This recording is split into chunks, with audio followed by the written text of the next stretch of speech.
हाम्रो सम्झिने त मनै ठुलो छ मनै ठुलो हो तर ब्याग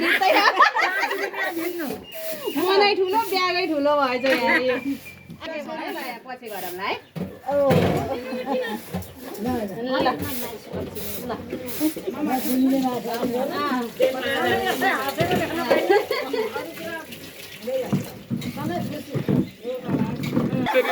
के गर्ने होला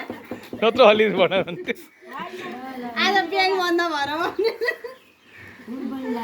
एटिएम गएको एटिएम पनि बन्द रहेछ कि आज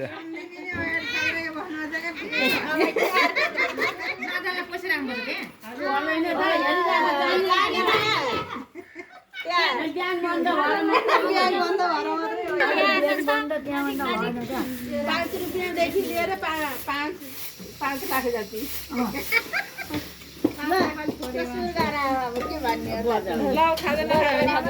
खाजा नखानेले खाजा खाइहाल